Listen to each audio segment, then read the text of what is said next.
Pablessing ng bahay. Ito raw ang paraan para mapalayas ang mga masasamang espiritu sa loob ng isang bahay. Importante raw ito sa buhay ng mga Kristiyano ayon sa lola ko. Kinakailangan daw itong gawin lalo na kung bago pa lang kayo sa bahay na binili o inuupahan ninyo. Ngunit hindi naman ako naniniwala sa mga ganyan, Sir Jupiter. Lumaki ako sa pamilyang may galit sa Diyos dahil sa trahedyang nangyari sa pamilya namin. Hindi ko naman sila masisisi. Masakit ang mawalan ng mahal sa buhay, lalo na kung hindi inaasahan at wala man lang paalam na naganap. Magandang araw sa inyong lahat, dear listeners at Sir Jupiter. Itatago ko ang pagkakakilanlan ko bilang Clark. Ang kwentong ibabahagi ko ngayon ay tungkol sa karanasan namin ng pamilya ko nang lumipat kami ng bahay sa Antipolo. Tandang-tanda ko pa, 3:00 ng hapon noong October 22, 2018. Mangiyak-ngiyak na si Mama dahil wala kaming makitang bahay na posibleng lipatan sa araw ding yun. Ang bigat-bigat pa ng mga dala naming mga bag at mga gamit. Paano kasi pinalayas kami ng mga demonyong taong walang alam kundi ang manira ng iba? Kasama namin si Papa na kanina pang napapamura dahil sa napakaraming gamit.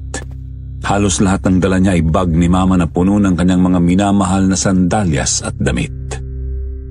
Mabuti na lang talaga at may mabait na driver ng motorsiklong tumulong sa amin. Tinanggap niya ang 100 na inalok ni Papa para lang tulungan kaming makahanap ng matitirhan kahit pansamantala. Dinala niya kami sa isang lugar kung saan tumambad sa amin ang isang abandonadong bahay. Makaluma ang estilo nito. Sinabihan kami ng driver na antayin kami saglit at siya na raw ang kakausap sa may-ari dahil kilala niya naman ito. Sumangayon kami. Ilang saglit lang, bumalik nga siya na may kasamang matanda, ang landowner. Nagpakilala siya bilang Mang Alindro. Aniya binebenta niya ang bahay sa pinakamurang halaga. Rent o ang gusto niyang deal kay Papa. 2,500 kada buwan. 5 taon ang itinalaga niya para mapasa amin ang bahay. Napakamura nito kumpara sa inaasahan namin. Kung hindi niyo po mamasamain, itatanong ko lang po sana kung bakit napakamura po nito. Ikatalasan po sa mga ganitong klase ng bahay, halos milyon ang halaga, di ba? Ay, hindi ko naman kasi habol ang pera iyo. Oo, taon-taon akong gumagastos dito para lang hindi masira ng tuluyan. Napapagod na rin ako kakabisita rito eh. Kinakailangan ko na magpa-US sa susunod na buwan. Wala nang silbi ang bahay na ito sa akin. Hindi ho ba magagalit ang mga anak ninyo o kamag-anak ninyo kung sakali mang malaman nilang binenta mo ito sa murang halaga? Ay, wala rin naman silang magagawa. Patay na silang lahat eh. Basta ang importante, ipa-blessing nyo ang bahay na ito kapag lumipat na kayo. Tinapunan kami ng tingin ni Papa, nanghihingi ng permiso. Ngumiti naman si Mama sa kanya at tumango ako. Wala naman akong nakikitang masama kung bakit hindi namin kukunin ang bahay na yun, napakamura na rin. Inanyayahan kami ni Mang Alindro na simula sa araw na yun, doon na kami manatili. Kahit hindi pa pinoproseso ang papeles, ang importante raw sa kanya ay may masisilungan kami at hihigaan pagdating ng gabi. Nagpasalamat kami sa kabutihan ng driver na yon at ni Mang Alindro. Malaking bagay yon sa buhay namin. Subalit hindi namin inaasahan ang nag-aantay sa aming blessing, Sir Jupiter. Matapos maayos ang kontrata nila Mang Alindro at Papa tungkol sa bahay, umalis na siya. Hindi namin alam kung saan siya pupunta. Inimbitahan pa nga naming doon na lang siya matulog pero meron daw siyang bahay sa di kalayuan. Masaya kami nila Mama dahil sa wakas, mayroon na rin kaming bahay na magiging amin. Wala na kaming magiging problema sa mga taong walang ibang iniisip kundi ang kapahamakan ng iba. Mas makakapokus na rin sila Papa sa kanilang negosyo. Sinabihan kami ni Mang Alindro tungkol sa kanyang mga halaman na tinatawag na Angel's Little Paradise. Puno ito ng mga hitik na prutas at masustansyang gulay. Dahil kapos na kami sa pera sa araw na yon, nagpasya kami ni Mama na kumuha na lang ng mga gulay doon para panghapunan namin. Bandang mga 6:00 na kami nagsimulang manguha ng ihahanda sa hapunan. Napahanga talaga kami dahil malawak ang hardin at napakalinis pa. Masaya si Mama dahil sa wakas ay magkakaroon din siya ng libangan. Matagal niya na talagang pangarap na magkaroon ng sariling hardin. Sa kalagitnaan ng pangunguha ko ng gulay, Sir Jupiter, may nasilayan akong batang babae na nakatayo lang sa may bandang gilid ng greenhouse. Nakasilip siya sa akin. Bahagyang nakatago ang kanyang katawan. Lalapitan ko na sana siya nang tawagin ako ni Mama. Paglingin ko ulit sa direksyon ng bata, wala na siya. Lumapit si Mama sa akin, hawak-hawak ang palanggana ng mga gulay at prutas. Inanyayahan niya na akong pumasok dahil kinakailangan na rin naming maghanda ng hapunan. Nag-aalinlangan akong tumango. Nang makapasok kami sa kusina, Sir Jupiter, tinanong ko si Mama kung may nakita ba siyang bata doon sa hardin. Tumango siya, aniya batang lalaki na medyo mahaba ang buhok ang nakita niya. Sinabi ko naman sa kanyang babae ang nakita ko. Hindi ko siya masyadong naaninagan dahil mukha niya lang ang nakita ko. Medyo malabo pa ang mata ko kaya hindi klaro sa akin. Naputol ang usapan namin dahil pumasok si Papa sa kusina. Tiningnan niya raw ang mga kwarto sa second floor, mukhang may iba raw siyang kasama. Pagkatapos ng hapunan namin, kanya-kanya na kami ng pwesto. Hindi na muna namin ginamit ang mga kwarto dahil baka may mga gamit pang importanteng mailabas doon na kailangan ni Mang Alindro. Nang makita ko ang isang tumba-tumbang silya na nasa sala nakaharap sa labas, kagad ko itong inupuan. Doon ako pumuesto. Sarap na sarap ako sa pagtumba-tumba nito habang nakangiti. Sila Mama at Papa naman ay sa may sopa sa likuran ng pwesto ko. Ipinikit ko na ang mga mata ko habang dinaramdam ang malamig na simoy ng hangin. Napabalikwas ako ng bangon nang marinig ang malakas na tunog. Muntik pa akong mahulog sa tumba-tumba. Pagtingin ko sa harapan, laking gulat ko nang tumambad sa akin ang malaking pendulum clock. Nasa harap ko ito mismo. Madilim sa gawi ko pero sa refleksyon ng pendulum may ilaw sa may bandang likuran. Hindi ko matukoy kung saan ito. Nakapagtataka dahil hindi naman iyon ang pwesto ko kanina. Nang tiningnan ko sila Mama, wala na rin sila doon, pati ang sopa na kanilang hinihigaan, wala sa pwesto.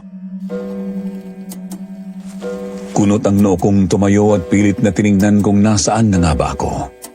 Patuloy pa rin ang pagtunog ng pendulum. Tumayo ako't naglibot. Nasa loob pala ako ng isang malawak na kwarto. Merong kama roon na napakalapad. Yun bang kasya kahit 5 tao ang matulog? May 5 lamparilyang magkakaiba ng laki pero pare-pareho ang disenyo nito. Nakaibabaw ito sa malaking cabinet na antigo.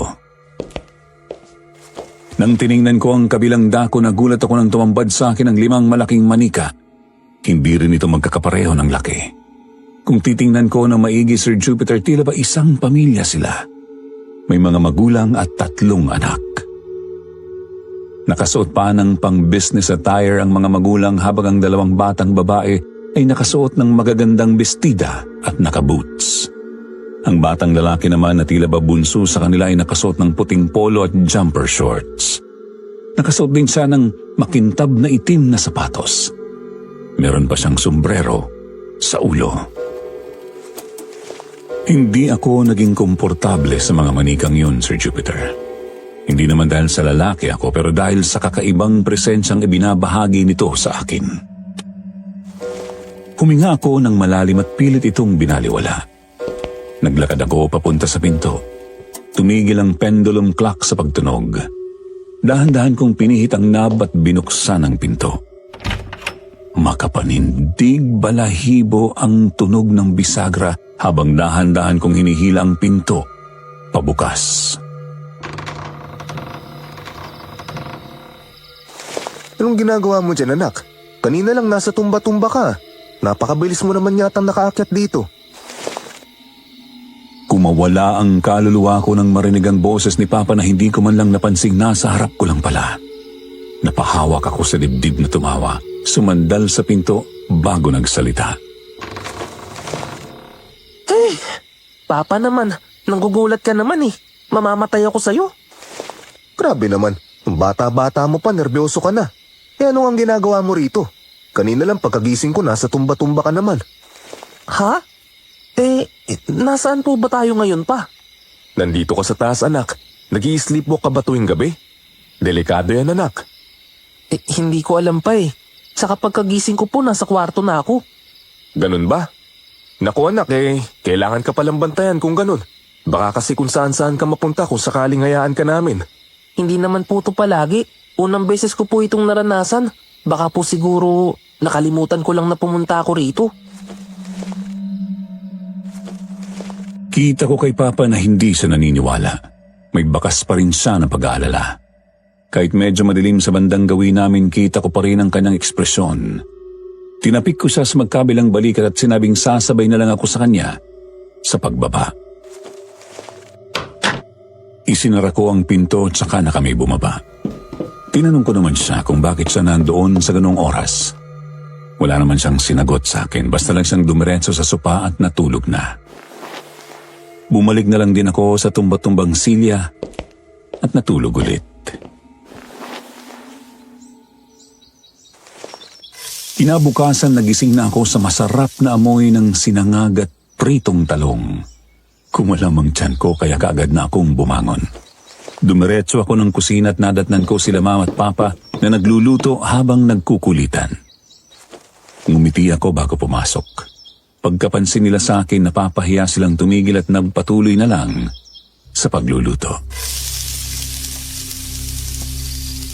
Nagsalo-salo kami ng almusal. Napag-usapan namin ang tungkol sa bahay kung ano ang gagawin namin dito para hindi naman magmukhang nakakakilabot. Nagpasya kaming iparenovate na lang kapag nakabalik na ulit sa pagtatrabaho sila Mama at Papa. Pagkatapos ng almusal, ang unang nagpaalam ay si Papa. Tinawagan daw siya ng isang kumpanya para sa kanyang interview. Di kalaunan, nagbihis din si Mama, may pupuntahan lang daw. Naiwan akong mag-isa sa bahay. Ako ang naatasang mag-ayos ng ilang gamit at magtingin-tingin sa mga kwarto kung meron pa bang mga gamit na posibleng kailangan pa ni mga Lindro. Ang una kong pinuntahang kwarto ay medyo maliit kumpara sa kung saan ko natagpuan ang sarili ko noong umaga. Napakagara ng loob. Kulay rosas ang buong kwarto pati na rin ng mga kagamitan. Merong dalawang magkahiwalay na malalaking higaan. Mga antigong gamit ng mga nakapaloob sa paligid na may kasamang mga larawan. Napansin ko na ang mga larawan ay tila pare-pareho sa mga manikang nakita ko doon sa malaking kwarto. Hulmang-hulma ang kanilang mga mukha na animoy pinagawa talaga ang mga laruang iyon base sa kanila. Nilapitan ko ang isang higaan at diniinan ito. Namangha ako sa lambot nito. Malinis at maayos din ang mga gamit. Ngunit may napansin ako, Sir Jupiter. Sa may bandang gitna ng higaan, may mantsa ng tuyong dugo at meron din itong maliit na butas na parabang sa tama ng baril. Napalunok ako nang mapansing ang malaking bahagi pala nito ay iba ang kulay sa rosas. Mantsado ito ng dugong pilit binura. Nanindig ang balahibo ko. Dali-dali kong tiningnan ang isa pang higaan. Meron din itong mansa ng dugo, Sir Jupiter, pero ang tama ng bala ay nasa unan. 3. May ilang hibla pa ng balahibo ang ibabaw ng unan at ilan sa mga ito ay may mansa ng dugong tumalsik. Tuyo na. At kung susukatin ang katagalan ng panahon, mahigit 1 dekada na ito, Sir Jupiter. Medyo maalam ako sa ganitong bagay dahil pulis ang isa kong tito at tinuturuan niya ako sa mga bagay-bagay tungkol sa mga krimen. Kumabog ang dibdib ko, Sir Jupiter. Mukhang may mali. Inisa-isa kong tingnan ang mga antigong gamit na nakadisplay pero wala naman akong nakitang kakaiba. Tinungo ko ang cabinet na malaki at binuksan ito. wala naman akong nakitang kakaiba. Posible kayang mantsa lang talaga yon at hindi kung ano ang nasa isip ko? Hindi ko na muna tinapos ang kwartong yon. Tumakbo ako sa isa pang kwarto at sinuri ang malaking higaan. Hindi nga ako nagkamali, Sir Jupiter. Meron din itong mga tama ng baril at tuyong mansa. Binilang ko ang mga butas, nasa 52 ito mula sa hinihigaan hanggang sa headboard. Nagulat ako nang marinig ang malakas na pagbagsak ng kung ano sa likuran. Nang tingnan ko kung ano ito, tumambad sa akin ang basag na ulo ng manika. Ang asawang babae. Natigilan ako. Dahan-dahan ko itong nilapitan at tiningnan ang basag. Ibig sabihin pala hindi ordinaryong manika ang nakadisplay doon. Porselanang mga manika pala ang mga ito. Kung ganun, paano namang mahuhulog ang ulo nito na hindi kasama ang katawan? Imposible rin naman na matumba ito ng hangin dahil sarado naman ang mga bintana. Kung lumindol man at hindi ko naramdaman, imposible pa rin na ulo lang ang mahulog. Ilang saglit lang, narinig ko ang mahinang iyak sa likod ng pintong nakasara. Dahan-dahan ko itong nilapitan at tinignan kung meron bang tao. Pero wala. Mukha ring hindi nanggagaling ang iyak na iyon sa pinto kundi sa isang kwarto mismo. Dito na ako masyadong nagalanganin, Sir Jupiter. Alam kong may mali na. Kinakailangan kong makaalis sa bahay na to bago pa man lumala ang sitwasyon. Dali-dali akong bumaba at nagtatakbo palabas. Bahala na kung hindi sarado ang pinto. Saktong paglabas ko ng bahay, nakasalubong ko naman si Mang Alindro. Takang-taka siya nang makita ako. Hindi ko alam kung ano ang sasabihin sa kanya, Sir Jupiter. Hindi ko pa kayang magsalita tungkol sa nasaksihan ko. Nanginginig pa ang mga tuhod at kamay ko at mabuti na lang din dahil dumating si Papa. Pumasok kami at naupo sa sala. May kinuha siyang mga papel sa loob ng envelope na dala-dala niya. Hindi ko yun masyadong napansin nang magkasalubong kami dahil na rin siguro sa tindi ng kaba ko. Ipinakita niya ang mga papeles. Paglalakad na raw ito para mapasa amin na ang bahay. Binasa naman ni Papa ang mga nakasulat sa papel bago niya kinuha ang ballpen, pero pinigilan ko siya. Nag-aalinlangan akong tumingin kay Mang Alindro.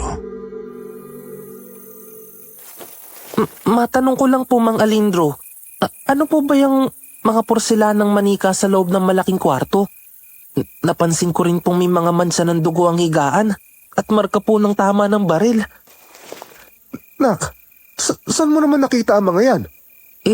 Sa bawat kwarto po. Nakita ko ang mga tama ng baril doon sa bawat higaan. Hindi ko gusto pirmahan mo ang mga papeles na yan kung sakali mang hindi maganda ang kasaysayan ng bahay na to pa. Mas mabuti na yung sigurado tayo. Hindi yan tama ng barel. Disenyo yan na gusto ng mga anak at asawa ko. Dahil nga gusto nila, pinagbigyan ko. Matagal na ang mga yan, bago pa man sila namatay. Wala namang masama sa bahay na yan. Kinakailangan nyo lang pablisingan. Kung hindi nyo pumamasamain, ano po bang ikinamatay nila? Nak, hindi maganda ang tanong mo. Hayaan mo na lang. Maniwala na lang tayo sa kung ano man ang sinasabi niya. Baka mamaya presko pa sa kanya ang sakit. Maapektuhan pa yung tao. Hayaan mo na lang at huwag ka namang imasok sa buhay na may buhay. Hindi naman po masama ang tanong ko, di ba, Mang Alindro? Kung ayos lang ho sana, gusto ko po malaman ang sagot mula sa inyo. Bakit ho sila namatay at paano? Disgrasya. Yun ang ikinamatay nila. Naaksidente sila isang gabi nang pauwi na sila. Dahil sa kagustuhan kong makasama pa sila ng ilang araw, hindi ko sila idiniretso sa ospital. Kinuha ko sila sa lugar ng insidente at sinakay sa kotse ko. Pagkatapos iniuwi ko sila sa bahay at tinayaan na mahinga sa kanilang kwarto ng ilang araw. Ipinalibing ko sila kaagad na walang balsamo ng mga moy na sila. Pareho kaming nagitla ni Papa sa revelasyon ni Mang Alindro. Kitang-kita sa kanyang mukhang pagiging sinsero sa bawat salitang binitawan niya sa amin. Hindi ko akalain na kaya niyang gawin yun sa sarili niyang pamilya. Wala ni isa sa amin nagsalita. Pagkaway biglang tumawa si Mang Alindro at binawi niya ang kanyang mga salita. Aniya, Imbento lang ang mga yon. Ang tila mga tama ng bala daw sa mga higaan ay disenyo dahil itinuturing na ng ilang tao ang bahay na iyon bilang tourist attraction. Nakakatakot kasi at mukhang may krimeng nangyari. Siya na mismo ang nagdisenyo ng mga ganon para lang mas lalong maging katakot-takot. Tumawa si Papa. Nakuha ang tinik sa kanyang lalamunan nang marinig ang paliwanag ni Mang Alindro. Subalit hindi ako nakaramdam ng kahit anong pagkaginhawa sa kanyang sinabi. Mukhang may tinatago talaga siya, Sir Jupiter. Hinayaan ko na lang silang mag-usap ni Papa tungkol sa bahay. Hindi na muna ako nakisawsaw sa kanila at nagpasya na lang na umalis. Pagbalik ko ng bandang 6:00 ng gabi, narinig ko sa labas ang pagtatalo nila Mama at Papa sa loob. Ilang saglit pa ay nakarinig ako ng putok ng baril. Nagitla ako. Kagad akong tumakbo pa loob at tiningnan ko ano ang nangyari. Nagsalubong ang kilay ko nang makita silang magkasama sa sala nanonood ng TV. Na-set up na pala nila ang ilang gamit. Tinanong ko sila kung sino yung narinig kong nagpaputok ng baril. Kunot ang noo nila akong tiningnan. Nagtataka. Hindi naman ako pwedeng magkamali sa narinig ko, Sir Jupiter. Rinig na rinig ko talaga ang putok ng baril at ang pagtatalo nila. Tumakbo ako papuntang kusina. Maayos naman ang lahat. Walang bakas ng basag o anumang posibleng resulta ng pagiging bayolente. Hindi ako nakontento. Pumunta ako sa taas at tiningnan isa-isa ang mga kwarto pero wala namang kung anong kakaiba. Malinis na rin ang mga kwarto. Halos nalinis na ang lahat. Pero napansin kong hindi inalis ang 5 porselanang manika sa malaking kwarto. Wala ng ulo ang nanay. Kinilabutan ako, Sir Jupiter, nang lapitan ko ang mga ito. Ibang-iba ang pakiramdam ko nang makita ng malapitan ng manikang walang ulo. Malakas ang kabog ng dibdib ko. Nak, gusto mo ba magkapunan tayo sa labas? Pa naman, pwede bang kumatok ka naman bago ka magsalita? Nagugulat ako lagi sa biglaan mong pagsulpot eh. Napapansin ko sa'yo na parang ang dali mong nervyosin ah. Sigurado ka bang ayos ka lang? Ayaw mo bang magpatingin sa doktor? Ba yan? Ayos lang ako pa. Sadyang normal lang na kinakabahan kapag may ganitong sitwasyon. Eh kita mo naman napakatahimik tas bigla ka na lang magsasalita. Paano na lang kaya kung ikaw ang ganyanin ko? Ano sa tingin mo ang mangyayari? Eh hindi ka naman ganyan dati anak. Hindi talaga ganito dati kasi normal naman ang bahay na meron tayo. Ito mukhang nakatira tayo sa mansyong abandonado eh. Ano ba Clark? Nagtanong naman ako sa inyo kung ayos lang ba sa inyo ang bahay na ito. Wala naman kayong reaksyon. Ngayon nakapagsimula na tayo kung ano-ano na nirereklamo mo. Hindi ako nagrereklamo pa. Sadyang may pakiramdam akong kakaiba rito. Ang paliwanag kanina ni Mang Alindro, hindi ko yung kinain. Mukhang may tinatago siya kaya niya ibinenta ng mura itong bahay na to. Eh kung ano man yun anak, hindi na tayo makikisawsaw doon. Problema niya na yun. Hindi makikisawsaw. Kahit na alam nating may mali, hayaan pa rin natin. Paano na lang kung nalaman nito ng mga otoridad at tayo ang idiin? O sige, mananahimik na lang din tayo sa batas. Tinalikuran ko si Papa at dumiretso ako sa baba. Nakita ko si Mama na nakaupo pa rin sa sala. Hinayaan ko lang at pumunta na lang ng kusina para maghanda ng pagkain. Nangunot ang noo ko nang makita ang isang figura ng babaeng nakatalikod. Nagluluto sa kusina. Kahulma niya si Mama. Tiningnan ko ulit ang sala. Nandoon pa rin naman si Mama. Kitang-kita ko pa ang kanyang ulong nakasandal sa sopa at nakaharap sa TV. Tinawag ko si Mama. Ang lumingon sa akin ay ang nasa kusina. Kumalabog ang dibdib ko. Pagkatingin ko ulit sa may sala, wala na ang ulo kanina. Lumapit ako kay Mama at sinabi sa kanyang mukhang may kakaiba talaga sa bahay na yon. Mas makabubuti kung aalis na lang kami at sundin ang plano ni Papa na kumain kami sa labas. Eh ang kaso ayaw namang pumayag ni Mama dahil gastos lang daw yun. Kakakuha lang daw ni Papa sa kanyang sweldo sa dating pinagtrabahuan niya. Dumating si Papa. Tinanong niya ulit kung lalabas ba kami o hindi. Nakita kong nakasalang na ang kawaling may itlog sa kalang diuling. Napatingin ako sa sala. Naguguluhan ako, Sir Jupiter. Hindi ko alam kung sino o ano ba ang dapat sundin ko sa puntong yun. Pagkuway sinabi ni Papa na mas makabubuti kung sa bahay na lang din kami dahil nagluto na si Mama. Wala na akong nagawa. Ayoko rin makipagtalo sa mga magulang ko. Tahimik lang akong kumain habang nakikinig sa kanilang usapan. Hindi pa rin mawala-wala sa isip ko ang tungkol sa babaeng nakita ko sa sopa. Yun kaya ang tinatawag nilang doppelganger? Paano na lang kaya kung nakita iyon ni Mama? Posible kayang mamatay si Mama pag nagkataong nagkita silang dalawa. Bumalik ako sa sarili ng tuktukan ni Mama ng tinidor ang plato ko. Tinapunan ko siya ng tingin. Tinasan niya ako ng kilay. Nagtatanong kung anong meron. Nilunok ko ang kanina ko pang nguyang-nguyang kanin sa kaumiling. Sabi ko, hayaan na lang ako't kaya ko na ang sarili ko. Hindi ko na tinapos ang kinain ko, Sir Jupiter. Pumunta na ako sa taas. Napansin ko ang isa pang kwarto na may itim na pinto. Binuksan ko ito. Madilim sa loob. Pinakiramdaman ko ang switch sa gilid. Nang maramdaman ko ito, pinindot ko na.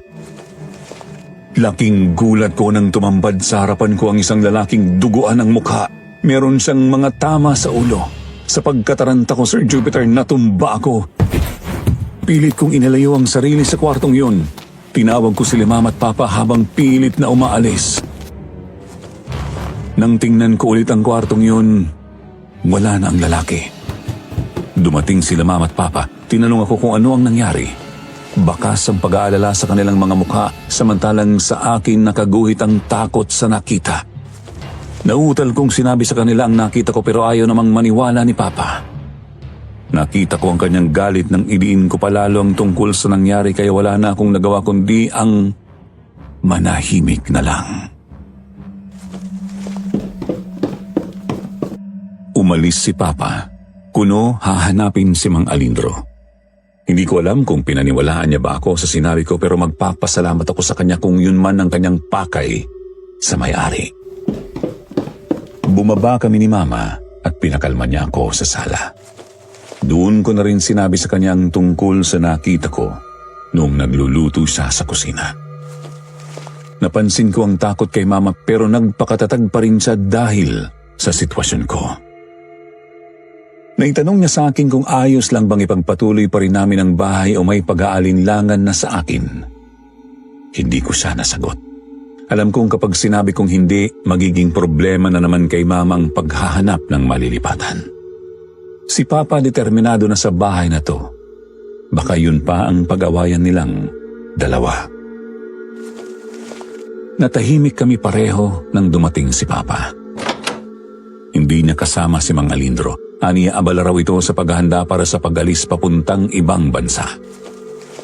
Tiningnan ako ni Mama pagkuway, huminga ng malalim bago kinausap si Papa tungkol sa kasiguraduhan ng pagkuha ng bahay. Nangunot ang noo ni Papa at nagalit ito. Nagpapaniwala raw kami sa kung ano-ano at hinuhusga ang kaagad ang matanda. Hindi man lang daw namin makuhang magtiwala sa taong nagbigay ng puso sa amin noong wala kaming matirhan. Wala akong nagawa kundi ang huminga na lang ng malalim. At yun na nga, Sir Jupiter, hindi namin napilit si Papa tungkol sa pagbabago ng kanyang isip. Hinayaan na lang namin at sinabi ni Mama sa akin na posibleng guni-guni ko lang din kung ano man ang gumugulo sa isip ko. Sa katunayan, wala naman daw siyang nararamdaman na kung ano. Lumipas ang mahigit 1 linggo, Sir Jupiter. Patindi ng patindi ang takot na nararamdaman ko sa bahay na yon. Hindi na namin nagawa pang makita si Mang Alindro at tanging ang kanyang alalay na lang ang nagbibigay ng mga updates tungkol sa paglalakad ng mga papeles. Isang gabi nagising na naman ako sa lakas ng tunog ng pendulum clock at nagulat ako nang makita ang sariling nakaupo sa tumba-tumbang silya sa harap mismo ng orasan. Dali-dali akong tumayo tiningnan ang malaking higaan. Wala sila Mama at Papa. Dumagundong ang dibdib ko nang makitang nagkalat na preskong dugo sa kama. Naalala ko ang mantsa ng dugo. Nanginginig akong nilapitan ito. Napansin kong may kalat pa ng dugo sa dingding. Nangunot ang noo ko nang mapansing iba ang kulay ng pintura na nandoon. Wala rin ang ilang gamit namin sa loob ng kwartong yun. Pakiramdam ko talaga may mali, Sir Jupiter. Nakuha ng atensyon ko ang kinaroroonan ng mga manika. Napasinghap ako nang makitang duguan ng mga mukha nito at tumutulo pa. Nanindig ang balahibo ko, Sir Jupiter. Dumagdag pa sa kilabot ng paligid ang palakas na tunog ng pendulum clock. Napaigtad ako nang marinig ang sunod-sunod na sigaw ng baril. Tumago ako sa gilid ng cabinet sa pag-aakala na nasa loob ito ng kwarto mismo, ngunit nang tingnan ko naman ang paligid, napakatahimik pa rin ito. Dahan-dahan kong tinungo ang pinto at maingat itong binuksan. Sinilip ko ng bahagya ang paligid. Tahimik naman pero may naririnig akong sigawan na tila ba nagmamakaawa at umiiyak. Kasunod nito ang napakalinaw na sunod-sunod na putok ng baril. Dumagundong ang dibdib ko. Paano na lang kaya kung sila mama at papa yun? Pero hindi may boses ng bata akong narinig. Maingat na maingat kong binuksan lalo ang pinto hanggang sa makalabas ako. Napasinghap ako nang makita ang mantsa ng dugo sa sahig na tila ba may katawang hinila palabas ng isa pang kwarto. Hindi na ako makalunok ng maayos sa mga nasaksihan ko. Ano ba ang meron? Panaginip lang ba ang lahat ng ito o totoo nang nangyayari? Napaigtad na naman ako nang bumangga sa paa ko ang isang kulay rosas na bola. May bahay dito ng dugo. Nang tingnan ko kung saan ito nanggaling, natigilan ako nang makita ang isang batang lalaking nakaputi. Siya ang batang nakita ko sa may hardin noong nakaraan nang manguha kami ng gulay ni Mama. Gusto ko sanang lapitan ng bata, ngunit nang ihakbang ko ang isang paa, bigla siyang tumakbo. Kaagad ko naman siyang sinundan. Bumaba siya ng hagdan at biglang nawala. Nagpalinga-linga ako. Ilang saglit lang nakita ko ang bolang kulay rosas na gumulong pababa. Huminto ito sa isang bahagi pero muli itong gumalaw. Sinundan ko lang ito hanggang sa pumasok sa kusina at huminto sa may pintong patungong likuran ng bahay. Nakakapangilabot ang pangyayaring yun, lalo pat parang meron akong kasamang hindi ko nakikita at pinaglalaroan niya ang bolang yun. Nanginginig ang kamay kong binuksan ang pinto. Narinig ko ang malakas na sigaw ng isang babae, nagmamakaawa itong huwag siyang patayin. Kasunod nito ang kanyang paghingi ng tawad pero putok ng barilang sumagot sa kanya. Lumabas ako at sinubukang hanapin kung saan yon nanggagaling. Pagkaliko ko sa bandang hardin, nanlaki ang mga mata ko nang makita ang dalawang dalagitang duguan na nakabitin sa bintana. Nakagapos ang kanilang mga kamay at paa. Nabaling ang atensyon ko sa batang lalaki na nakatayo sa hardin. Akma ko na sana siyang lalapitan nang bigla na naman siyang mawala. Pakiramdam ko may iba talaga siyang pakay. Hindi ko na inalintana ang takot na bumabalot sa akin. Pinuntahan ko ang pwesto ng bata kanina. Natigilan ako nang mapansin ang isang daliri ng taong nakaangat sa lupa. Sa takot, Sir Jupiter, nagtatakbo ako palayo. Hindi ko alam kung saan ako dinala ng mga paa ko pero napahinto ako nang bumangga sa matigas na bagay. Kay Mang Alindro. Napabalikwas ako nang bangon nang marinig ang malakas na tunog ng alarm clock ko. Panaginip lang pala ang lahat, Sir Jupiter. Kinuha ko ang cellphone at pinatay ang alarm clock. Bumangon ako. Pinagmasdan ko ang buong kwarto. Naalala ko ang panaginip ko. May ibig sabihin kaya iyon? Huminga ako ng malalim at pilit na binura iyon sa isip ko. Siguro, pagod lang talaga ako, kaya nagkakaganon. Tinungo ko ang kusina. Bago pa man ako nakapasok, nakita ko si Mama na nakatayo malapit sa mesa. Nakatingin lang sa kawalan. Napansin ko ang nagliliyab na apoy sa kalan. Kaagad kong kinuhang balding may tubig at sinabuyan ito. Pagalit akong napatingin sa direksyon ni Mama pero nangunot ang noo ko nang makitang wala na siya. Tiningnan ko ang laman ng kalderong nakasalang. May lamang 5 itlog na nilalaga. Kita kong nakabuka na ang 4 nito. Nagtaka ako. Bakit naman 5 ang nilaga ni Mama? 3 lang naman kami. Wala naman siguro kaming bisita. Pagkatapos kong makuha ang mga itlog na nakasala, lumabas ako't hinanap si Mama. Nakita ko siyang nakaupo na naman sa sala, sa tumba-tumbang upuan. Naghahampa siya habang nakatingin lang sa kawalan. Tinawag ko siya. Huminto si Mama sa pagduyan ng tumba-tumbang silya at pagham. Kinabahan ako bigla sa kanyang naging reaksyon, Sir Jupiter. Hindi kasi ito ang normal niyang ginagawa. Lumunok ako bago tinanong ang tungkol sa 5 itlog na nakasalang doon sa kusina. Sinayaw-sayaw niya ulit ang tumba-tubang silya at nagpatuloy sa pagham. Nangunot ang noo ko. Ano bang meron at parang kakaiba naman ang kinikilos ni Mama ngayon? Dahan-dahan ko siyang nilapitan. Palakas ng palakas ang kabog ng dibdib ko hanggang sa nakalapit na ako sa kanyang likuran. Napansin ko ang isang malaking langaw na dumapo sa kanyang mukha. Sinampal niya ang sarili. Huminto ang kanyang pagsayaw-sayaw ng silya at pati na rin ang kanyang pagham. Napalitan ito ng mahinang bulong na hindi ko maintindihan.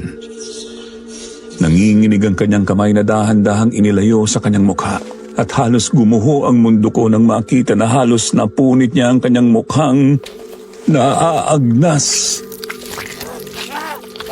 Napasigaw ako sa takot, Sir Jupiter, at kaagad na tumakbo palabas ng bahay. Nang humarap ako kay Mama, nanlaki ang mga mata ko nang makitang kamukha niya na ang asawang babaeng manika. Nagising na naman ako. Isa na naman pala iyong panaginip, Sir Jupiter. Dali-dali akong bumangon at bumaba. Sa pagkakataong ito, alam kong hindi na panaginip ang lahat. Nakita ko si Mama sa sala na inihahanda ang mga gamit ni Papa na dadalhin niya sa trabaho. Nang makita ako ni Mama, ngumiti siya. Inantay kong umalis si Papa bago ko hinarap si Mama at kinausap tungkol sa panaginip ko. Alam ko kasing may ibig sabihin noon at kung sakali mang nagbabanta iyon, huwag naming ituloy ang pagkuha ng bahay. Mas makabubuti na kung pati si Papa ay mapigilan na lang din namin. Nang matapos kong ikwento ang lahat, huminga ng malalim si Mama at tumayo. Tinungo niya ang cabinet at may kinuha sa isang drawer. Ang envelope na dala-dala ni Mang Alindro noong isang araw. Kinuha niya ang laman nito at pinakita sa akin ang mga papeles. Natigilan ako nang makitang pirmado na ang mga ito ni Papa. Kumpirmadong sa amin na ang bahay. Nag-loan pala si Papa ng malaking pera para mabayaran ang bahay ng buo. Gumuho ang mundo ko. Wala na pala talaga kaming magagawa. Nasapo ang noo ko sa pagkadismaya. Huminga ulit ng malalim si Mama bago siya naupo sa tabi ko pagkuway may ibinulgar siya sa akin na hindi ko inaasahan. Aniya, simula noong dumating kami sa bahay na iyon, hindi na siya makatulog ng maayos. Kung minsan may naririnig siyang sumisigaw sa kwarto nila Papa. Humihingi raw ito ng tulong. Minsan niya na ring nakita ang ilang mga figura raw ng mga manika doon sa kwarto. May pagkakataong nananaginip siya tungkol sa mga taong nakatira roon at tila ba binibigyan siya ng mga bakas tungkol sa mga nangyari noon. Subalit binabaliwala lang niya ang mga ito dahil sa tingin niya, panaginip lang ang mga iyon at walang kung anong pahiwatig. Ngunit patagal ng patagal, palala ng palala, hanggang sa may aksidente siyang nahukay na buto sa hardin. Nagbiro pa siya na kaya pala malulusog ang mga halaman ay dahil tao pala ang ginawang fertilizer. Nagitla ako sa revelasyong iyon, Sir Jupiter, ngunit nabahala naman ako sa sunod na sinabi ni Mama. Hindi namin kailangang tumakas dahil kami mismo ang nakatayang magsulba sa problemang ibinigay sa amin. Hindi ko siya maintindihan kung bakit ganon ang kanyang naisip. Dagdag pa niya, wala naman daw kaming magagawa dahil binayaran na ni Papa ang bahay. Mahirap na raw kung maghahanap na naman kami ulit ng bahay na titirahan. Alam kong natatakot siya kay Papa at ayaw niya ring ipakita na nag-aalala at natatakot siya tungkol sa sitwasyon namin, pero kasi Sir Jupiter, hindi ako makakapayag na ganito na lang kami habang buhay. Alam kong kinakailangan itong solusyonan. Sinabi ko kay Mama na magre-report ako sa pulis tungkol sa insidenteng ito. Pinigilan niya ako, hindi raw pwedeng makisawsaw pa kami sa kung ano man ang nangyari at tiisin na lang namin dapat ang mga pagpaparamdam. Kinunutan ko siya ng noo bago ko siya iniwan at tinungo ko ang kwarto nila. May kailangan akong malaman. Kung sakali mang totoo ang nakita ko sa panaginip, talagang gagawa ko ng paraan para maayos ang dapat ayusin. Pumasok ako sa malaking kwarto. Nakaramdam ako kaagad ng kakaibang presensya. Malamig na parang hindi normal ang atmosfera sa loob. Nanginginig ang mga paa kong humakbang patungo sa pader. Nang makalapit ako ng tuluyan, sinuri ko ang pinta nito at nakita kong napakakapal pala ng coating. Dali-dali akong kumuha ng matulis na bagay at sinimulang kutkutin ang isang bahagi. Napasinghap ako nang matanggal ito at nakita ko ang pulang mancha sa likod. Hindi na ako nagpapigil, Sir Jupiter. Dali-dali kong binaklas ang pinturang yon. Mahirap dahil makapal ang coating at nababaklas din ang manchang pula pero kita pa rin naman. Hindi masasabing pintura lang, Sir Jupiter, dahil makalat ito. Natigil lang ako nang dumating si Mama at napagalitan ako sa ginagawa ko. Pero hindi ako nagpapigil sa plano ko, Sir Jupiter. Hinayaan ko siyang bulyawan ako ng bulyawan. Nakikipag-agawan pa sa akin ang bagay na hawak ko dahil gusto niya talaga akong pigilan. Hindi ko maintindihan kung bakit ayaw niyang masulba ang problemang meron kami. Puro lang siya iyak at sigaw sa akin. Kaunti lang ang natapos ko, Sir Jupiter, pero kahit papaano'y nakikita na rin na may manchang talsik ng dugo sa pader. Natatarantang ibinalik at ibinadikit ulit ni Mama ang mga pinturang nagkalat sa sahig. Subalit mas lalo naman siyang natataranta sa tuwing nahuhulog ang mga ito. Pinapahanap niya pa ako ng pinturang kakulay ng nasa pader pero hindi ko siya pinakinggan. Sinimulan ko na rin ang kabilang dako. Pilit ang pagpigil niya sa akin. Nagsisigawan na kaming dalawa hanggang sa dumating si Papa bigla. Anong nangyayari dito? Clark, bakit mo naman binabakbak ang pintura? Nahihibang ka na ba? Pa, kita mo ba yan? Bakas ng dugo yan. Ang mantsang tinutukoy ko sa mga higaan na may tama ng bala, hindi basta-basta disenyo. Totoong may namatay dito. Minasakir. Buong pamilya ang pinatay dito, pa. Ako na mismo ang nagsasabi sa'yo na hindi ligtas para sa atin ang bahay na to. Yan ang napapala mo sa mga walang kwentang panonood mo ng kung ano-ano, Clark eh. Imbes na mag-aral ka, pinili mo ang trabahong yan kesyo kailangan mo. Ano na nangyayari ngayon? Nababaliw ka na. Pa, totoo ang sinasabi ko. Kita mo naman ang ebidensya, oh. Dugo yan. Talsik ng dugo ng kung sino man. Nanaginip ako tungkol dito, pa. At kung ayaw mong maniwala sa akin, si Mama ang magpapatunay sa'yong may kakaiba talaga dito. Huwag mong idamay ang nanay mo sa kalokohan mo, Clark. Nababaliw ka na nga. Pinturahan mo ulit yan. Kung hindi mo yan pipinturahan, papalayasin kita rito. Bakit ba ayaw niyong maniwala sa akin? Kitang-kita na ang ebidensyang yan pero hindi pa rin kayo makuha. Anong meron? Ma, alam mo ang tungkol dito. May alam ka. Bakit hindi mo ko tulungan? Nakita ko ang takot kay Mama. Pag ko ay nanginginig ang kanyang boses na nagtapat kay Papa. Kailangan ko na raw madala sa mental hospital dahil nababaliw na raw ako talaga.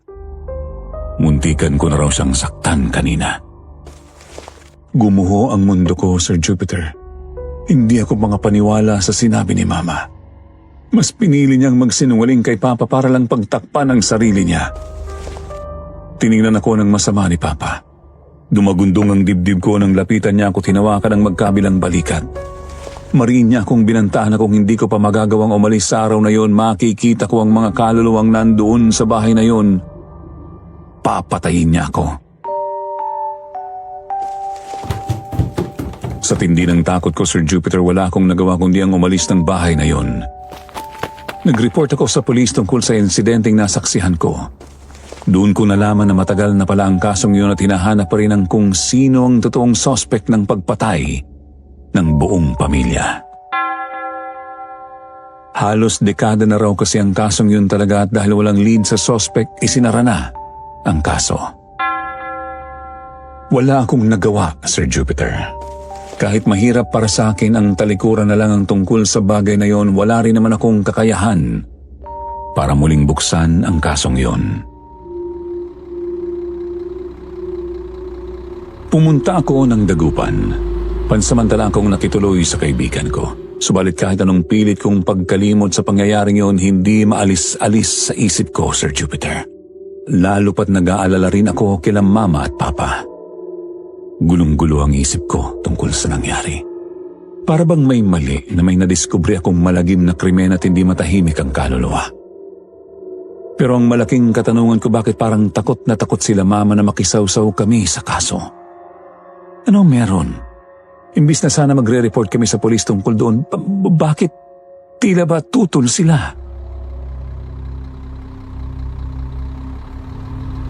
Makalipas ang isang buwan ng pamamahinga sa Dagupan, bumalik ako ng Antipolo at pinuntahan sila Mama.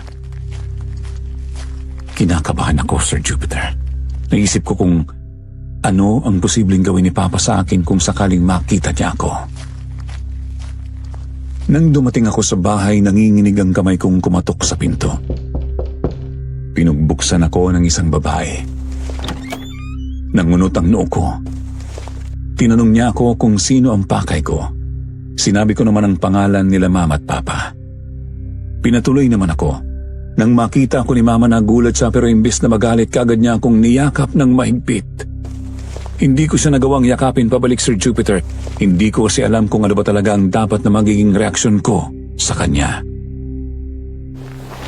Naupo kami sa sala. Hindi pa rin ako nagsasalita. Hinayaan ko siyang umiyak ng umiyak sa harap ko. Nang makakalma siya, doon niya pinasabog ang bomba ng katotohanan, Sir Jupiter. Ang bahay na yun ay nakakolateral pala kay Mang Alindro noon pa. Nabaon sa utang ang lalaking asawa dahil sa sugal, kaya nangutang siya kay Mang Alindro. Sunod-sunod ang kanyang naging utang na umabot na ng milyon. Dahil dito, nang umutang ulit ang lalaking yon kay Mang Alindro, naging collateral na ang bahay. Nagpirmahan sila ng kontrata. 1 taon ang binigay ng Mang Alindro sa lalaking yon, subalit lumipas na lang ang 2 taon, hindi pa rin ito nakapagbayad. Ayaw na ayaw ibigay ng lalaki ang bahay kay Mang Alindro, salungat sa kanilang pinag-usapan. Dahil dito, pinatay ng matanda ang buong pamilya ng lalaki isang gabi at inilibing ang mga labi nito sa kanilang hardin. Dati nang katrabaho ni Papa ang lalaking yon sa isang kumpanya kung saan siya natanggal noong una. Nang malaman niyang tungkol sa nangyari, siya mismo ang nag-report sa pulis tungkol sa insidente. Subalit, Sir Jupiter, nadiin siya at napagkamalang sospek. Muntik nang makulong si Papa rito kung hindi dahil sa tulong ni Mang Alindro. Di kalaunan, sinabi ni Mang Alindro ang buong katotohanan sa kanya, pero pinagbantaan niya si Papa na kung sakali mang magsumbong ulit sa pulis, kami na mismo ang papatayin niya sa bahay ding iyon. Ang kanilang pagkakakilala noong unang pagtatagpo namin ay purong pagpapanggap lang. Nabalitaan ni Mang Alindro ang tungkol sa nangyari sa amin, kaya kaagad siyang kumilos. At ang mga dokumentong pinakita niya sa akin ay peke. Talagang binigay ni Mang Alindro ang bahay kay Papa bilang bayad sa pagtitikom nito sa krimeng ginawa ng matanda. Ang mga dokumentong yun ay pinalabas lang para sa akin para hindi ako magtaka. Natigagal ako sa pangyayaring yun, Sir Jupiter. Hindi ko alam kung ano ang sasabihin ko. Gusto kong magalit pero wala akong masabi. Hindi ko akalain na ganun karumi ang sarili kong magulang. Wala akong binitawang salita. Basta na lang akong umalis ng bahay at magmula noon, hindi na ako nagpakita sa kanila. Inireport ko sa pulis ang nalaman ko, pero dahil kulang ang ebidensya ko, hindi pa rin nagbago ang status ng kasong isinara na. Hinayaan ko na lang. Wala na rin naman akong magagawa. Bumalik ako ulit sa Dagupan at doon nagtrabaho. Sa kasalukuyan, Sir Jupiter, nag-iipon pa rin ako ng pera para makaalis ng bansa. Tuluyan ko ng pinutol ang relasyon ko sa mga magulang ko. Alam kong sasabihin ng ibang magulang mo pa rin sila. Pero kung kayo ang nasa sitwasyon ko, ano kaya ang mararamdaman nyo kung ganun ang mangyari? Talagang nagawa nilang maging aktor sa harap ko para lang matakasan ang kanilang kasalanan. Hindi naman dapat kasama si Mama pero pati kasi siya inilihim sa akin ang buong katotohanan. Bakit? Takot siyang mapunta sa kulungan si Papa pero hindi niya naisip na mali ang kanyang ginawa kung kaya't nararapat niyang pagbayaran iyon. Hanggang ngayon, Sir Jupiter, masakit pa rin at nangingilabot pa rin ako sa tuwing naaalala ko ang pangyayaring yun sa buhay ko. Kung minsan napapanaginipan ko pa rin ang bahay na yun. Nakikita ko ang mga mukha ng pamilyang minasakar pero binabaliwala ko na lang. May nagsuwestiyon sa akin tungkol sa pagpa-blessing ng bahay pero ang tanong, sapat na kaya yun para matahimik sila? Hindi. Hustisya ang dapat na makamit nila. Maraming salamat po sa pagbabasa, Sir Jupiter. Magandang araw po ulit sa inyong lahat.